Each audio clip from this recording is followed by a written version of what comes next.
It's that time of year again. The first of 3 times of year that we seem to get these movies every year. We've been at about happy holidays. Silver bells. I mean, this is kind of the happy holidays of it, because like if the holidays are like Thanksgiving, Christmas being like a month away from each other, then Captain Marvel is like Thanksgiving and Endgame is like Christmas. Oh, like Christmas. Wow. I wonder what Santa Thanos will bring for me this year. So yeah, this is the first of 3 superhero movies we're getting this year. This is a bonus episode on Captain Marvel. You're listening to Comics Covered, by the way. I am Doug, and I'm here with my co-host, Jack. How you doing, Jack? Oh, I'm doing great. But Doug, I have a quick correction. If you're talking about 3 more movies that we're going to get out this year, the Captain Marvel that you're talking about hasn't come out yet. Okay, all right. I mean, I meant to say this is the first of 3. First of 3 Marvel movies, because the other Captain Marvel is coming out very, very soon. Oh, sure. Except it's not Captain Marvel. It's they changed the name. They had I went to see Captain Marvel, by the way, at the Alamo Draft House we have here. Yeah. And they do like pre-roll stuff. Some stuff that's just like gathered clips they get from the internet, and some stuff that they make themselves. And they had a really cool kind of little mini documentary thing about kind of the evolution of why that happened. Oh. And like how Marvel's Captain Marvel being the second of the 2 characters came about because of like basically DC stopped using the character for a while. Yeah. Because he fell out of popularity. And so Marvel started doing a character because they're like, well, it's not being used, so let's just do it. And then they basically used it long enough that when DC wanted to bring their Captain Marvel back, they couldn't anmore. Or they couldn't call him that anymore. So they were just like, well, fuck. Everybody just knows him as, well, they kept calling him that actually. But they couldn't title the book that. So they changed the titles of the books to Shazam. Yeah. But in the books, he'd be Captain Marvel. I mean, that kind of makes sense. I can see that. Yeah. Yeah. And then basically at the New 52, they were just like, well, fuck. Now everyone just thinks his name is Shazam. So fuck it. He's Shazam. And then we can just avoid all this legal rights bullshit. It's just so funny that like, that's just such a weird like situation, like how Marvel came about this, and their name is Marvel. You know what I mean? Like, it's just very strange.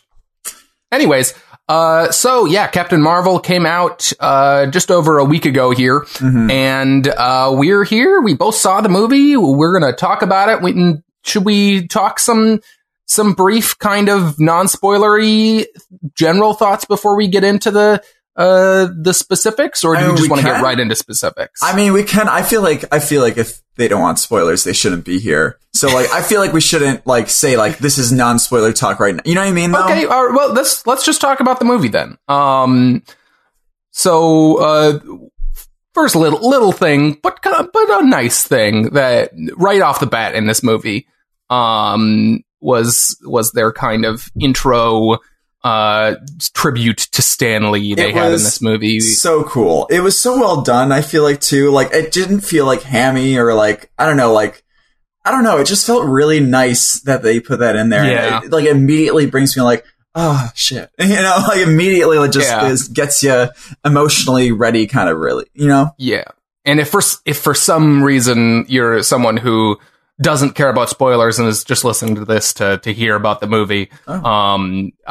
Basically what they did is they did the like fly through of the Marvel logo where they normally have a bunch of shots of the different characters, but all of the characters they showed were just Stan Lee's cameos in all the movies. And then it said, "Thank you, Stan."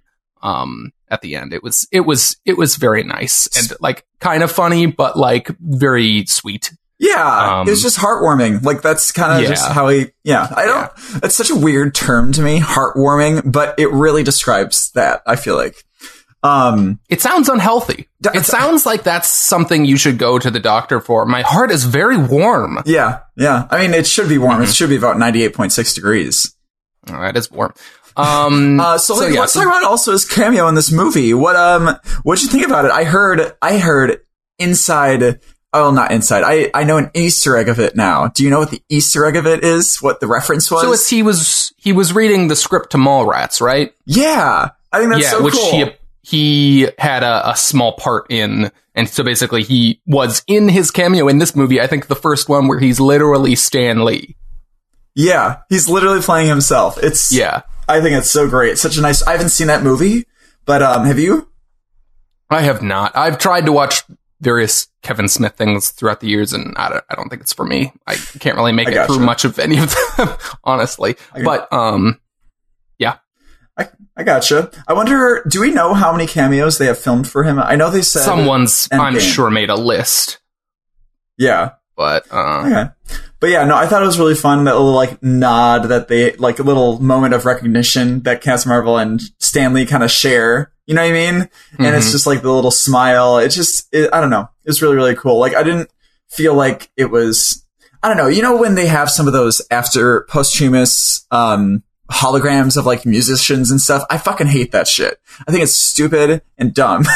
This, because it's actually him, and actually him signing up nice and cozy, and it's like the same, and it just has an added sort of flavor of like of remembrance and memory of that being a thing. So yeah, I don't know. Yeah. Do you have any weird feelings about that? About them using this stuff after his death? No, I mean, he filmed the thing. Like, he would have been disappointed if that hadn't made it out, you know? Like, I don't think it's not like they CGI'd him into the movie. He filmed that bit for the movie. So I don't think there's anything weird about that. What if they just CGI his face on Thanos for the whole entirety of Endgame? Oh, Jesus Christ. What? That's horrible. Is that? Sorry. I don't know. Oh, boy. Anyways, what else? Let's see. So let's get into the kind of talking about the specifics about the movie here. Doug has a lot of trouble with my next point I have on here because he thinks I'm going to say bad things. Well, I guess I'll just put it out there on the show. Do it. We early on in the marketing of this movie, we expressed kind of concerns about kind of Brie Larson's performance in this movie, because we perceived it to be a little bit in the trailers a little bit lackluster. But I think over the course of the marketing, the voiceover didn't help. Like it was a lot of it. Like when we were, I think it was all very out of context. Yeah, but my point is, over the course of the marketing for this movie and the alt-right / men's rights kind of backlash that this movie got, it started to really double down on that as kind of a talking point around this movie. And I've become very aware of like kind of being very careful about that, like trying to, I don't know, look at it with a fresh mind going into this movie, because I want to like things. I don't want to be the kind of person like those people who gets a bug in their head about something like that. Yes. And so what did you have to say about Brie Larson's performance in this movie? So what we're talking about right here is her characterization of Captain Marvel, and I believe that I still stand by the fact that there are times in which it seems interesting how she's portraying certain emotions. That said, I think it goes with the story. Let's talk about the plot of this movie for a second. Captain Marvel, Carol Danvers, veers. She gets kidnapped basically at when she's gets okay, by the way, sorry. This is spoilers for Captain Marvel. This is your last chance. By the end of the movie, we find out that she was test flying this basically space-abled ship, and they crashed, and what is it? Kree kidnapped her and brainwashed her, and made her into a weapon, because they needed her to be. Yep. Now the Kree are these fucking like military people who are like, don't have emotions. Fuck you. You know, you got to control your emotions. You got to push them deep down, and you have to think about your situations. They're very cold and very calculated war machines. That's how they're portrayed in the Marvel Universe and how they are portrayed in this movie. So she has lived for 6 years basically being emotionally abused and manipulated by this huge civilization into their, you know, their picture of what a weapon should be. That's basically how they see her, a weapon. And so I think Brie Larson shows this really, really well. I think she shows that she's like, I think she shows the effects of that emotional trauma within her performance, so that while she'll make like jokes and like she'll like be a normal person with this more lighthearted emotions, which is part of what I loved about this movie, by the way. I think some of the most human person to person interactions are between her and Samuel L. Jackson in this movie, in the Marvel universe. Oh, for sure. Like in everything. I don't think anyone quite has gotten the actual like day-to-day humor or like just sort of, I don't know, not flashy, jokey joke humor, quippy. It was just like... Yeah, it's very... the humor in this movie is very conversational and natural in a way that, like, you really don't see in the other Marvel movies. They're very, like, and here's a joke. Exactly, you know? And I appreciate that so much. I thought that was so great. That was one of the best parts of this movie. Now, on the more, like, heightened emotions like sadness, anger, I don't know about fear as much. Anger, sadness, maybe fear. I think that, yes, Brie Larson comes across sometimes as a little, everyone's favorite word, wooden.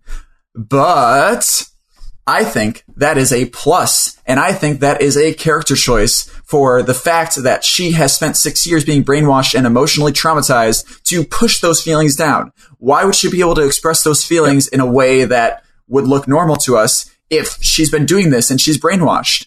I think that's part of the character, and I think that's an awesome thing. I really realized it, like, I don't know, after we kind of learned that she's been being brainwashed, and sort of the idea that, what's his name, Jan Rog was saying, like, to push down your feelings.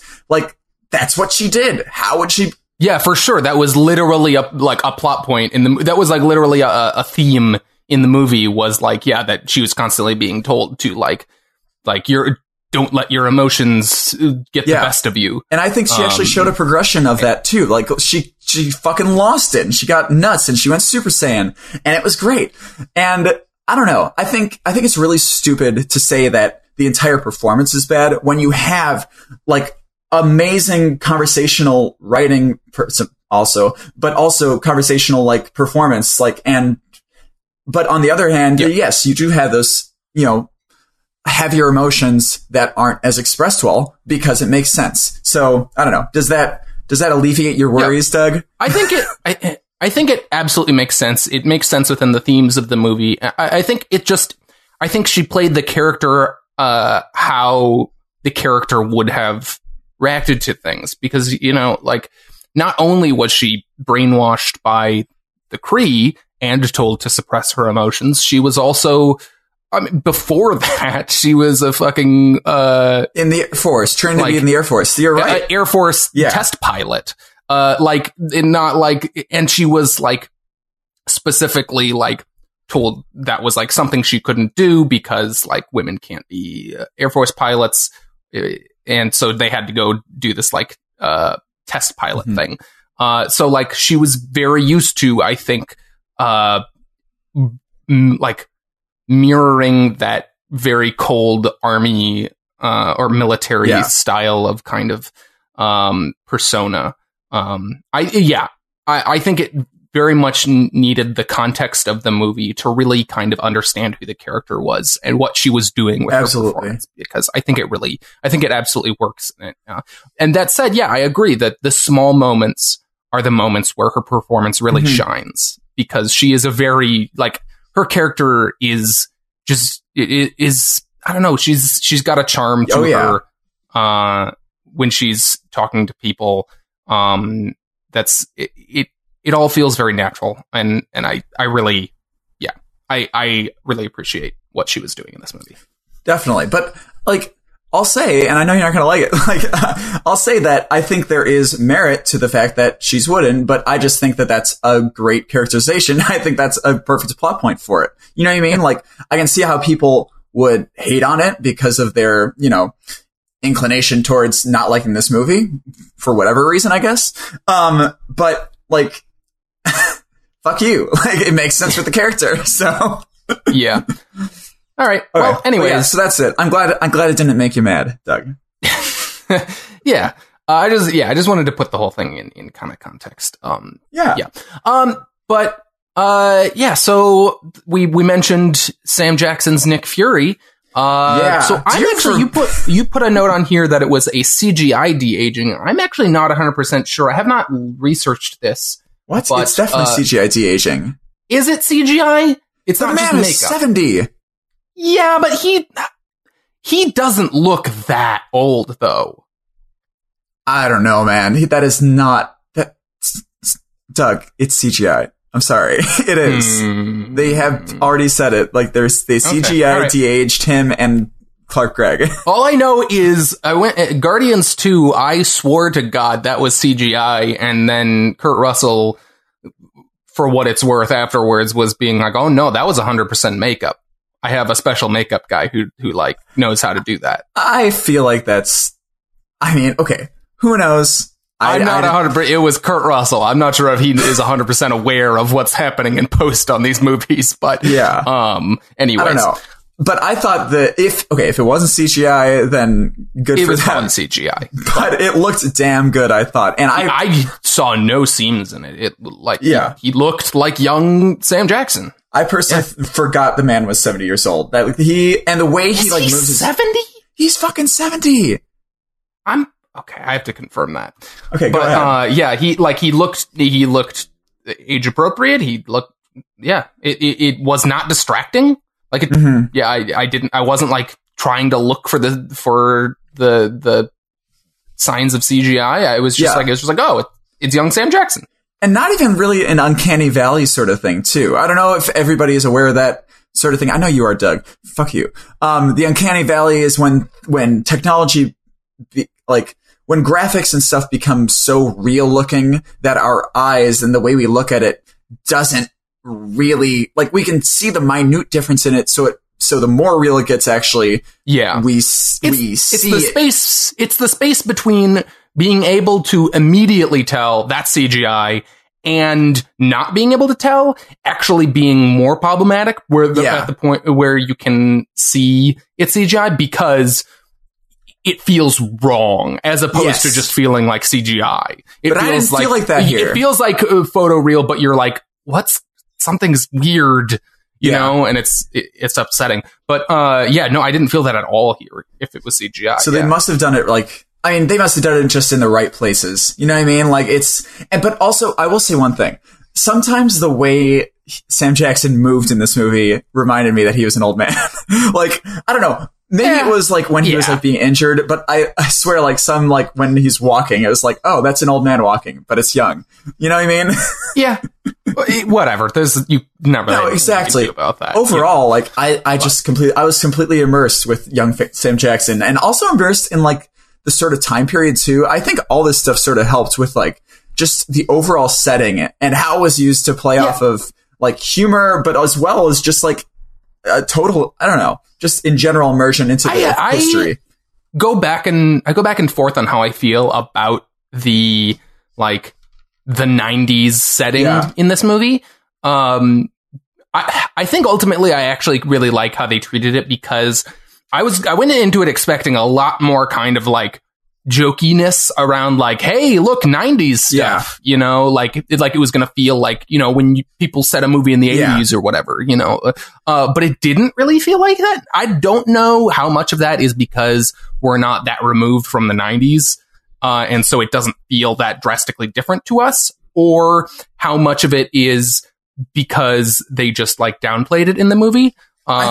There was stuff, but like they went in a blockbuster and whatever. But like ultimately it was just kind of the setting And I think ultimately that works to the movie's credit because it's just, that's just timeline when the movie takes place. It's not like anything about it being the 90s that's important to the themes or plot of the movie, and so it's just kind of there. Yeah, but I think that works. I think that's better than it being jokey about it being. I absolutely agree. I think they highlighted it at the right times. Like I don't know. I feel like I was immersed in the timeline, but without like being thrown in your face. But then at times when it was like made specifically out to be a joke, for example, when they're loading the black box.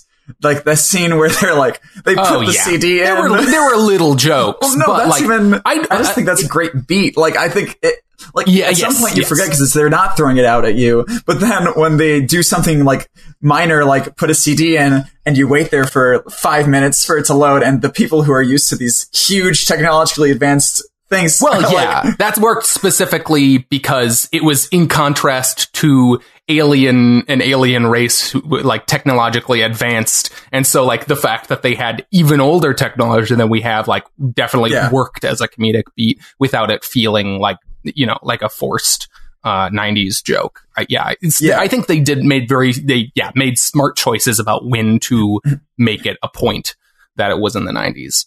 Yeah, absolutely. But yeah, I in general, like, one thing about the other de-aging person in this movie, though, I wanted more Phil Coulson. Yeah, he wasn't in it very much. Why was he on the promo material at all?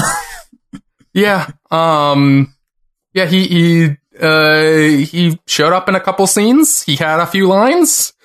He got to do oh wait, you're here. If you're over there, then who's over here? Scroll moment. I did love that, which was great, and I love that it was Phil Coulson.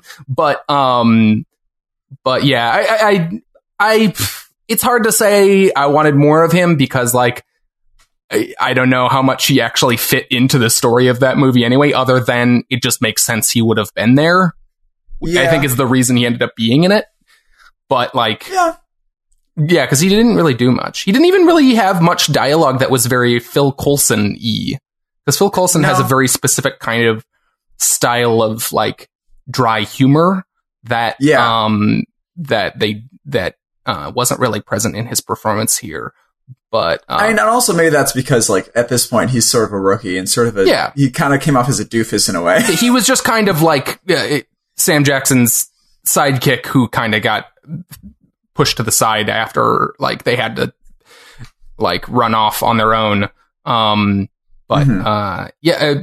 was fun seeing him again. I'll say that. Like, absolutely. I don't know. Yeah. Speaking of some CGI that I had a little bit more Uncanny Valley with, maybe not Uncanny Valley, just not as good, I don't think. At times, Goose the cat was CGI'd in a way that was a little distracting. Yeah, I get it, though. Like, totally. I mean, like, there's only so much you can do with a physical cat and, like, get it to do exactly what you want. It's a fucking cat. It's not a dog. Like, yes, it's a trained movie cat or whatever, probably. It's still a cat.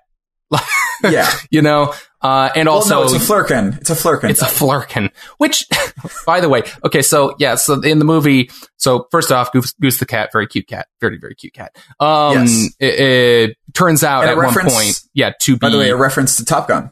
Yes. It turns out to be an alien called a flurkin. And has, like, weird tentacle stuff, and it can eat people as a tiny cat. It's great. But it's... Did they ever explain why there was just a flurkin on Earth? Goose was Marvel's pet. Oh, so she probably I missed that. Yeah. Okay. I mean, that explains it. Then. I'm pretty sure that's it. That if that was something they said, then that totally explains it. That she has an alien pet. Okay. Yeah, I'm pretty sure that makes the idea. But Goose is great. I loved because it was a great payoff to the joke that they set up. Like, you know, Sam Jackson's just holding this cat and the Skrulls are, like, really afraid of it. And he's like, I don't want to go anywhere near that thing. And Sam Jackson's like, oh, look, it's a cat. And he's, like, making fun of him for being afraid. Oh, yeah. Sam Jackson's, by the way, speaking of, like, it definitely is very purposeful because it was, like, this contrast between young Nick Fury being in contrast to old Nick Fury, who's very cold and foreboding, being this more lively, fun young guy. Yeah. As opposed to Captain Marvel, who's this like hard ass, like, cold person when she's in like mission mode, you know? Like when they first meet, especially like in that first conversation they have, he's like, I heard about someone crashing through a blockbuster. And she's like, do you have a communications tower or some shit like that? You know, like, yeah. She's very to the point, but like, I love the shit with him and the cat where he's just like, oh, he's like reacting how like, if I was walking like just down a hallway and I just saw a cat walking through, I'd be like, oh, kitty. And he's just like acting like how a normal person would react which is not how you would expect Nick Fury to react. But in this context of it being a young, kind of more rookie Nick Fury, it like works and is funny. I think that's got to be so cool. Like I've done acting before. I don't know if anyone knows that. And it's really, really cool to, I don't know, as an actor to be able to have that character and to play the same character in two different contexts of their lives. Yeah. So that must have been really, really cool. I don't know. I don't know another time that Sam Jackson would have had a huge character to characterize over a lot of movies or a long time period. And I just really like seeing that opportunity that actors get, because it's one of the coolest things, I think, being an actor, because you really get to delve into the history of it. And it's not just for this 2-hour film. It's for this massive thing. And this is just a completely new concept sort of that the character, or lens that the character is being seen through. You know? Well, he got to play a 20-year-older Mr. Glass. That's true. Good point, Doug. Good point. I still haven't seen that. Movie's fucking bad. Oh, I'm sorry. Anyways, Goose was cute. Did you feel Goose? A very cute cat. Goose was kind of a Deus Ex Machina at the end. Yeah, a little bit, but whatever. But whatever. It was fun. It wasn't like, I don't know. It wasn't like a huge Deus Ex Machina. Like the main kind of actions in the plot were taken by the protagonist, Captain Marvel. Like it was just kind of there to speed up some of the actions, I think, of Nick Fury and Jesus, who else was with him? The Skrulls. Yeah. You know what would be great though? I really want to see an edit of Infinity War where Thor's arrival at the Battle of Wakanda, like it goes over, we have the music welling up, and then at the reveal, it's Goose standing in there, and he like has all his tentacles going around. Fucking my god. Yeah. That'd be the best. I want that. Give it to me. We've talked a little bit about kind of the plot of this movie. So Skrull, it seems at first like we're getting a bit of a secret invasion kind of thing. So we're getting Skrulls are on Earth and they're invading, and Captain Marvel has to find them and take them out. That's crazy propaganda, Doug. Yeah, well, yeah, as it turns out, that's kind of the big twist in the movie, is that you think that these Skrulls are infiltrating and that they're this evil force, and as it turns out, they're actually hiding from the Kree. They're people who are being pursued kind of across the galaxy by the Kree and just kind of hunted to extinction. And so I wanted to talk about kind of our feelings about that kind of change to the Skrull kind of mythos about their use in Marvel stories. Because traditionally, the Skrulls are just they're what the beginning of the movie sets them out to be. They're just they're this evil invasion force who seek to kind of take over as many planets as they can. And this is a very, very different kind of portrayal of them as almost refugees. Yeah, absolutely. I mean, honestly, like shape-shifting abilities in general, like they're usually for evil characters because they're inherently like deceptive, you know, and that's usually a negative characteristic. But I thought it was an amazing like turn to use it as a sort of, no, we're hiding because we're the fucking victims here. Exactly. I also really liked it. I liked it from that kind of conceptual level of like, oh yeah, it totally also makes sense that they're using their abilities to hide as opposed to infiltrate. And I really liked it as kind of a modern kind of reimagining. It adds an interesting wrinkle to it, a little bit more humanity to the conflict between them, as opposed to this very black and white, like, here's the good guys hunting the bad guys. There's a little bit more nuance to it, even though it does also just kind of tip the scales in the other direction. But like, well, I mean, there's good and bad on both sides. I think that's a lot of the thing that they're trying to say about war. And I have to think that they're still open to being able to do like evil Skrulls at some point. They'd have to make, I think they'd have to make it like a splinter group or something. Of course. But yeah, I really liked it. I thought it really worked in the context of this movie. I really liked the stuff. I really liked that Ben Mendelsohn is finally gay. I loved the reveal that you go into, you're like, oh, Ben Mendelsohn, he's the bad guy. Cause he's the worst. I was thinking about it during this movie. Is there a more prolific villain actor in our generation of movies? I don't know that there is. Like specifically in the last Billy Crudup 5 was one for a while, actually. Who? Billy Crudup, the guy who played he was in Mission Impossible. He's done a lot of villains, but like, I mean, I don't know, like there's something about the caliber of movies he's doing it in. Like he was the villain he was a villain in Dark Knight Rises. He was in he was the bad guy in Ready Player One. He was the bad guy in there was something Rogue One. Oh yeah, I forgot. Like he's just all kind of fucking over the place. Yeah, no, you're right. I maybe not. Definitely has been doing that a lot.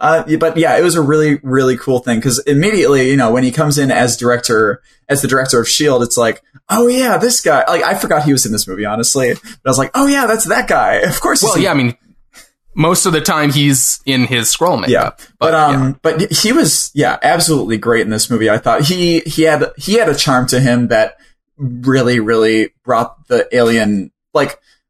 It's so easy to not see aliens as sort of human characters sometimes. I guess in this day and age, it's a little bit easier because there's so much more material out there with that kind of stuff. But his voice comes through the character and like how he personalizes him, especially I think the moment when they go on to the secret lab base in space and we see the family. I think that's the moment where it's like really like, oh shit. You know what I mean? Yeah. The way he interacts with the other Skrull, like the members of his group that are hiding out. I really liked his performance and how it read as a villain up front. But even looking back, you could see that nuance in it, like the moment in the morgue when he's like sending off his comrade, where he like leans down and like basically like gives him like a religious blessing or something. I completely forgot about that, honestly. I remember thinking like, oh shit, that's creepy. But no, first, it was just like a really genuine, like, wow, like goodbye, my friend kind of thing. But like, yeah, it works as that villain kind of feeling up front. But once you get that shift, like he feels much more kind of like human and approachable, human in quotes. but he I don't know, he feels much more relatable. And I don't know, I really like it. It does really change the status quo of like them in the Marvel universe, but I think it was for the context of this movie and the mythology they've set up, especially with their previous treatment of the Kree. I was going to say positioning them more as a more villainous kind of presence. I think it totally makes sense. Even so, like the Kree in general have not had a fair shake in the MCU. Like, I mean, no, they've had a fair shake. They've just been very not that great. So I think the best time that they've been pictured was in Guardians of the Galaxy 1. They specifically said that Ronan was not with the Kree government. He was a radical Oh, was person. that it? Okay, I forgot about that. Yeah. So the Kree actually made an agreement with Xandar or whatever it was, and they were like okay with each other. But like they were telling like the Kree government, like, you gotta keep Ronan in check because he's gonna kill us all. But they're like, dude, Ronan's got a fucking hammer and he's gonna murder. So I'm sorry.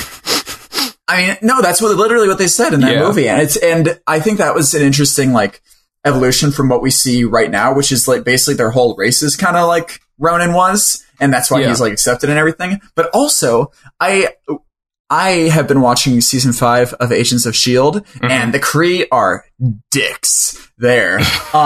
Like utter dicks. So they're basically enslaving humans in that show. But here, like, so that, I don't know. that characterization just makes sense all around, but it can be, like, it's not that totalitarianism, well, I mean, it is bad, but for a different species, it might be the best way to go about it. Who knows? I don't know. A military race, like, yeah, there's problems with it, but, you know, in the future, I can totally see them being used to an end. You know what I mean? As a means to an end. Okay. No? I'm not entirely sure what you're getting at anymore, but I'm trying to say like it's not like they're always going to be against the good guys. You know, that's not their idea. Yes, they want to expand and they want to, you know, go and, you know, do wars and shit. But like, if they are needed in a war against a bigger bad, that could still be a thing. It's not like they're evil for the sake of being evil as an alien race. That's what I'm trying to say. You're just talking about like their use in the Marvel universe here? Yeah. That like, yeah. Okay. Yeah, I don't know. Like I think they've left kind of enough gray area there that but I still think like if we ever got like a version of the Kree-Skrull War, I feel like there's definitely like the way they've set this up, I feel like it would be hard to side with the Kree at some point. You know? Yeah. I mean, it'd be interesting if they characterized it in a way that, like, they told a story on both sides so that you have people who are trying to be sort of more evil on both sides, and you sort of gave each, like, 50%. I know that's not how movies are made, but, like, if you had, like, a main character group that spanned across Kree and Skrulls and showed that the terrors of war and ongoing war are terrible in general. I don't know. I feel like there's a really cool way that you could do that, but that might be too much of a, I don't know. Anyways, yeah, I'm very curious in the future how they're going to, if the Skrulls come up again, how they're going to treat that. Because I really liked how they did it in this movie.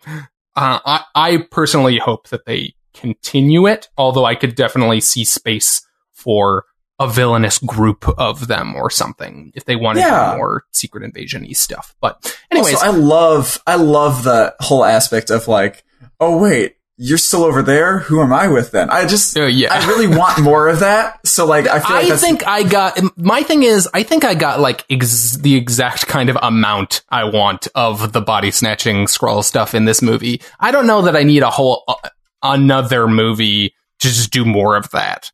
Like, I feel like there was plenty in this. I mean, I gotcha. Yeah, no, it was a good amount. I feel that. Yeah. Anyways. So what else?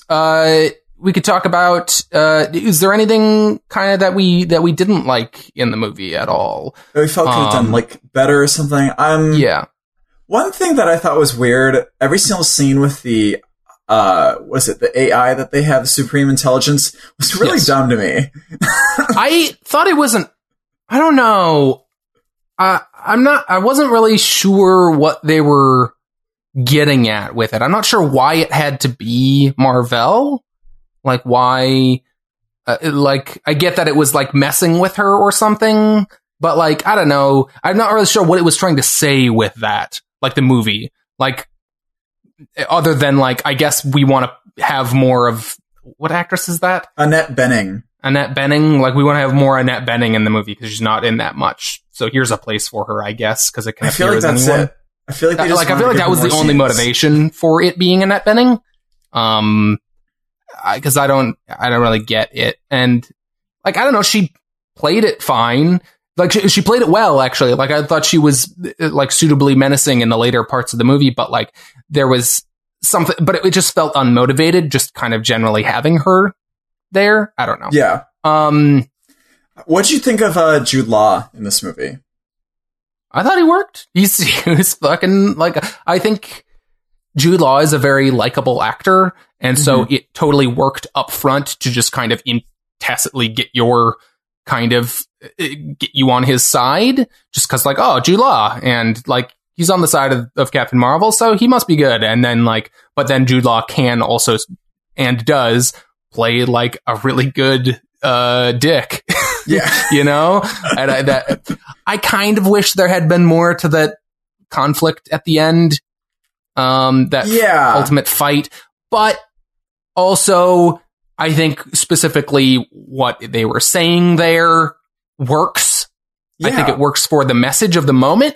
However, it doesn't fix the problem that Marvel origin movies often have in their third acts of the final battle being like one blow.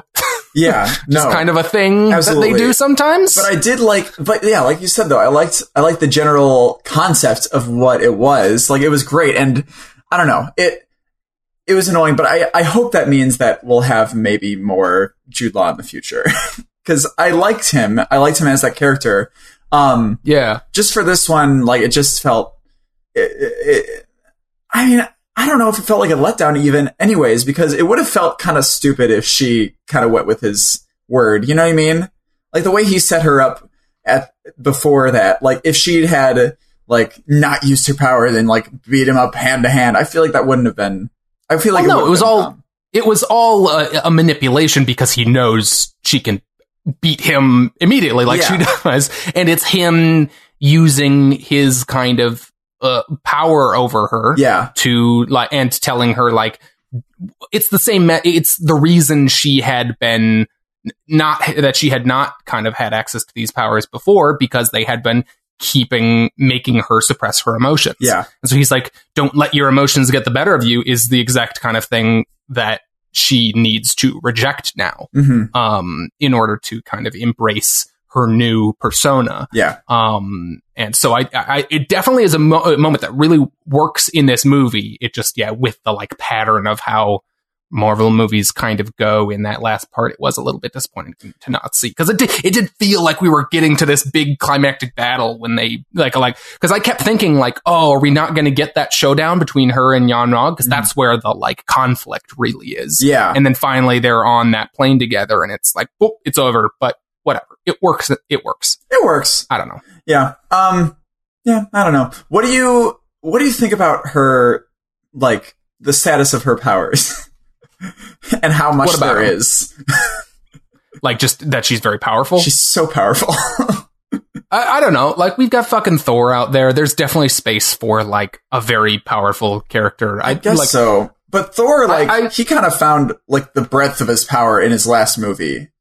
You know? Yeah. But, I don't know. I don't have a problem with it. Like, I'm someone who likes Superman. I don't think that a character is automatically uninteresting just because they're very capable. But they definitely, like a character like Superman, you need to find that balance, and you need to know how to work with a character like that. Well, you get kind of so little of it in this movie that, like, it'll take future movies for us to really be able to tell, like, how they're going to handle that. What were you going to say? Speaking of, what do you think? Like, what would you want to see out of future Captain Marvel movies? I don't know. I want to. Do you want another movie between the 90s and today? Like a movie that goes in between the timeline of this origin movie and our current timeline in the MCU? Or would you want something? You mean like what she was doing out in space? Yeah, something like that. Like, I don't know. I'm toying with that idea, but also, like, those kinds of movies, they do kind of... They feel like you're not progressing the plot of the story of the universe. I feel like because we're getting present day stuff between this first movie and whatever we get down the line from her in terms of solo movies, I feel like it would feel like a little bit of a step back to go back to that time in between. I feel like I would want more progression based on where we see her in Endgame and whatever else, if she shows up in anything else or whatever. Like, I want to see like a character, like a version of the character who has experienced that, and we are going forward from there. So I feel like I would want to see more modern day stuff. I don't know if I would want to see it on Earth or in space, though. I did really like Earth Captain Marvel, but the space, like, I don't know. Yeah, they're very different. It's so crazy how it changes from the beginning, which is like Star Wars, Star Trek setting, to, 90s America. It's really interesting. And you could have both of those. Yeah, I don't know which one I would like better. Yeah, because like we have Guardians out there, and the Avengers movies have moved in this very cosmic direction. So it's not like we're like lacking cosmic characters, but I don't know, like maybe there's more space, but maybe also another hero on Earth would be fun. we didn't get to see like how does the public react to Captain Marvel as a character. We didn't get to see much of fully powered Captain Marvel being a hero on Earth. So maybe that's where I would want it to lean, is more her being on Earth, protecting us from alien threats or something.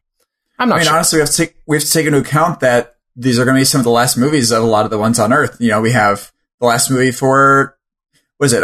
Captain America, Iron Man. Like, those are two big players on Earth that are not going to be there anymore. So, yeah, I think she has a void to fill. Yeah. So, speaking of her scene in the current timeline that we got, the mid-credits scene of this movie, how hyped? Very, very exciting. So, yeah, so the post-credits, or the mid-credits scene that we had was, the remaining Avengers, or the remaining characters after Infinity War, are basically, they have the pager that Sam Jackson used to signal. It was Captain America, Black Widow, War Machine, and Bruce, and Hulk. Yeah, and Banner. They were basically they were just like keeping it running in the hopes that they were like, we don't know what this does, but it's sending a signal out, and Nick Fury turned it on as soon as like he knew shit was going real bad, so we need to keep this going, whatever it's doing.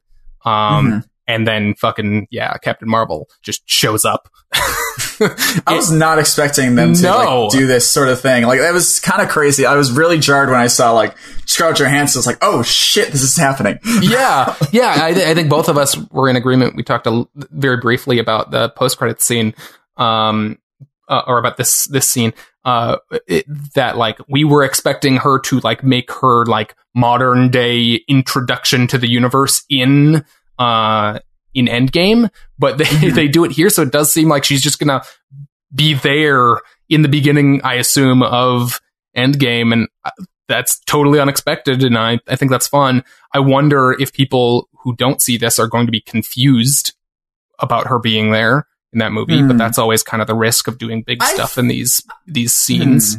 Yeah, no, I guess so. I mean, it's interesting also. Did you notice that Cap had his beard when in the trailers he doesn't have his beard? Oh, did he? Yeah. Well, maybe this was closer to... I'm guessing this is closer to the end of Infinity War, and then there's going to be a short kind of time jump, maybe. When, like, there's a little gap in time when we get to Endgame that they've kind of been on Earth trying to figure out what to do for a little bit. Maybe. I don't know. Or maybe he just shaves. Maybe. I also feel like they might just tell the story of her coming into the Avengers facility from her perspective, and I feel like that'd be fine. You know what I mean? Yeah, like maybe, I don't know, maybe there'll be some kind of retelling of this event or something. Not sure. One thing, oh shit, I lost it. Sorry, I lost it. I'm done. All right, well, so, very exciting. I think generally we really like the movie. Do we want to give it a number? Have we done number ratings on these bonus shows before? Not really, but I remembered what I was going to say. You remember in the trailer how Scarlett Johansson is explaining Thanos did exactly what he was set out to do. He got rid of half. Now, it doesn't really make sense for her to explain that to any of the characters that are on Earth, because they know. So I feel like that's her talking to Captain Marvel. That's my prediction in the trailer. I don't know. Maybe. Not sure. But we can give a number. I also have not seen the trailer. I don't want to watch the trailer. No. The first trailer. You didn't watch was it in the first trailer? I don't even remember what was in that first trailer. Bunch of shit. Yeah. Anyways, let's give it a number rating. Let's do one at a time. I don't think normally when we see movies, we count down from 3 and then we say a number at the same time. Yes. Do we want to do that, or do we think that won't play on radio? I mean, on a podcast. Here we go. How about how we do it? But instead of, let's just fuck it. I'm giving this movie an 8 out of 10 because I think it's a very good. I think it's a very good movie. I think there are moments that feel hammy, but I think it's also to the benefit of it. It it just doesn't put it up into that upper echelon of 4-star movies, 9 and 10. You know? Yeah. I'm gonna give it a solid 7. Like 7 is my number that I give to like a movie that I really enjoy. It's not like an amazing movie, but it's a really good movie. It's a solidly good movie, and I would definitely watch. A 7 is a movie that I would definitely watch again. The way I do my ratings is like I gave a 7 to like Ant-Man and maybe even Ant-Man and the Wasp. I like this better than those movies, so I gave it an 8. You know what I mean? Maybe a 7, maybe a 7.5, but I don't know. I don't know. Not allowed. 7.33. Oh, 7 and a third. Yeah. 7.222. I'm so excited. What is it? We're like a little over a month away from Endgame now, and this just gave me such a nice little wet my dick. Sorry, that was a bad terminology. I'm sorry. Jesus. It really you said that so aggressively. Just got me really excited, and I'm super pumped, and we're so close. We're so fucking close. Sorry. I think it's going to be so satisfying seeing her, like, because they did that post-credit scene. It's going to be so fucking cool just seeing her in Endgame. Like, just having her just be there. That's going to be so fucking cool. They don't have to go on this whole quest of, like, trying to find her throughout the movie, and then she's like some Deus Ex Machina. No, she's going to be there. She's just going to be there, and it's just, we're going to get right to, like, the coolest stuff about the Avengers movies, like, seeing like, oh, how does this character interact with this character? You know, like, how does she get along with, I don't know, fucking Falcon? Yeah. You know, like, it's just gonna be cool seeing how does she integrate. I feel like her and Captain America are gonna have some bonding from their military backgrounds. I think that's great. Oh, for sure. Yeah, they're both military. Both captains. Military. People. Both captains. Do you think that there's going to be a Kree presence in Endgame? Because I think there will be. I think there's going to be a point at which she has to go to the Kree and like tell them to get their shit together or something. Maybe. I feel like I want a break from the Kree, but maybe not. I don't know. I could definitely see that. They're definitely going to be, the team is going to be more cosmic, I think, in this one than previously. So I don't know. I feel like, there's definitely space for them to interact with kind of alien races like the Kree or the Skrulls or whatever. I'd be interested if they include the Skrulls. I don't think they're going to. I don't think they will, but who knows? Yeah. But more likely overall, the Kree. But this movie's great. It was fun. It was great. I can't say anything else about it really.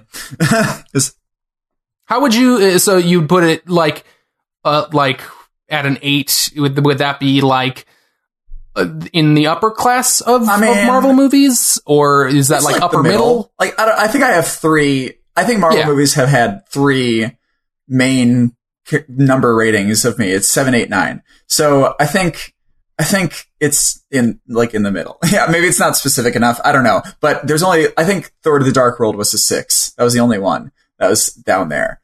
The rest. Okay. See, I do a wider range. I feel like I would have given like Thor: The Dark World like a 4 or 5, and then which I guess maybe explains why our difference on this movie is just, I don't know. I think I can give a lower number to a movie I enjoy, whereas you're like, movies I enjoy are all in this upper range of numbers. I can see that, but I still enjoyed Thor: The Dark World in a sense. It's not good all that much. It's fun at times. Tom Hiddleston is still in there as Loki, and he's very enjoyable. And I think he turns into Cap. That's right. Oh shit! Can we not call him Cap? Can we still call him Cap now? Yes, of course you can. There's 2 Caps now. Call her. I don't know. You just call Captain America Cap. Other Cap. Yeah, she's Other Cap. It's good. They're Cap 1 and Cap A. Cap 1 and Cap A. Well, I like that. Shouldn't it? Cap A? Oh, so she's Cap 1. Wait, I'm really confused. She's Cap 1 and he's Cap A because he's Cap A kind of sounds like, ooh, I'm Cap A. Like I'm Jack A. You know what I mean? What? Okay. Doesn't mean sorry. anything. It's a Anyways, personal thing. they're cap 2 and cap B. Okay, that's fine. So are you trying to put them on an equal playing field because you're afraid that people will say, oh, she's other Cap? Why can't she be the actual Cap? I mean, kinda. Okay, that's fine. No, I can get that. I can get behind that. Anyways. Okay, Doug. All right. Well, yeah, so that's cool that we both really enjoyed that. Looking forward to Endgame is coming out in 1 fucking month. How many days is this until Endgame? 41. Where are tickets going on sale for that? Probably ask your local theater. Probably like next week. I don't know. They'll tell you. Probably soon. I'm apparently getting an email from AMC that tells me, but I don't trust them. It's so exciting. I'm so excited for that movie. I called AMC and asked them like, oh, when are you guys selling tickets for Marvel Endgame? And they're like, or Avengers Endgame, Marvel Endgame. Sorry. And he's like, we don't know yet, but it doesn't come out till May 3rd, so whatever. And I was like, I'm pretty sure it comes out April 26th. Are you sure about that? Yeah, it comes out May 3rd. That's what we're opening. I'm like, I don't think you're right, but I didn't press the issue. But yeah, they better not be releasing it. That's wrong, right? That's absolutely wrong, right? It changed dates at one point. They moved it up a month, so maybe that was based on the old date. No, it is based on the old date for sure. They definitely moved it. I don't know. I was coming out on 27th of April. So yeah. I don't know. Whatever. I'm really pumped. Yeah, it's gonna be great. I'm excited. All right. Yeah, that's all. So that does it for this bonus episode about Captain Marvel. I'm not sure if this episode will have come out before or after or the same day as our next episode we have to record. The same decade. So it'll be next to episode 68 in the feed somehow, whether it's before or after. But what if this episode comes out in the 90s? Holy shit, that would have been the way to do it. Yeah, right? We record and we anticipate in the 90s as 5-year-olds or whenever we would have done this, we would have needed to, one, find each other because we didn't know each other at the time. Yes. We would have had to invent podcasting. We would have had to record. We would have had to learn who Captain Marvel is, assume they're going to make a movie, record an episode about it, release it then, and then be 100% correct about everything in the movie. Yeah, I mean, that's it. You kind of broke it down there. That's it. That's it. All right, delete this episode because we did that. Go back and listen to it. No. Anyways, that's it for this episode. Thanks for listening. We've got regular episodes that come out on Sundays where we talk about the comic books that come out every week. We talk about news in the comic book and comic media worlds. So we'll talk about Endgame when it comes out. We'll talk about all the kind of comics media stuff. So yes, we got to go record the other regular episode. Now. So regular. So thanks for listening. I am Doug. I am Veers. And thanks for listening, guys. Thanks.